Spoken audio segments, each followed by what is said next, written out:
یہ آپ کے فیصلہ باد کے جو تھے نا مولانا اسحاق صاحب، تو ایک گال کٹی ہے تو میں بھی کٹڑی، تم سر پکڑ کے بیٹھ جاؤ گے کہ یہ جو اہل بیت کے امام تھے یہ علم میں کس مقام پہ پہنچے۔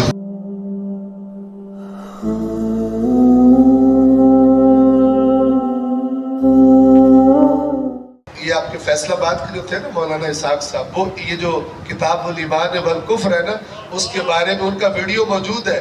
وہ کہتے تھے اگر کسی نے اسلام کی خوبصورتی دیکھنی ہے تو یہ جو اصول کافی ہے نا، اس کے ابواب الایمان والکفر دیکھے، تم سر پکڑ کے بیٹھ جاؤ گے کہ یہ جو اہل بیت کے امام تھے یہ علم میں کس مقام پہ پہنچے۔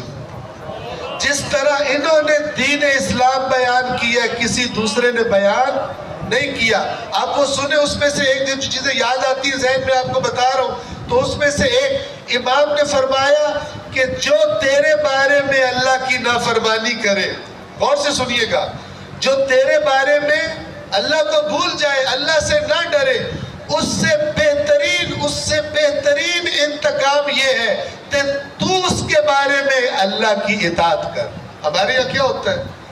تو ہیک کیتی ہے تو میں تینوں دا کرنی، تو ایک گال کٹی ہے تو میں بھی کٹڑی، ایسا ہی ہوتا ہے نا۔ تو گالی کیا ہے؟ اللہ کی نافرمانی۔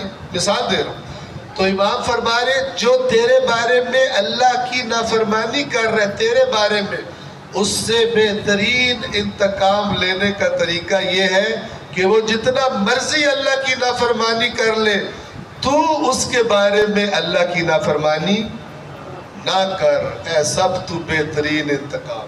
پرانے زمانے دی گال لے، once upon a time، کون کرتا ہے؟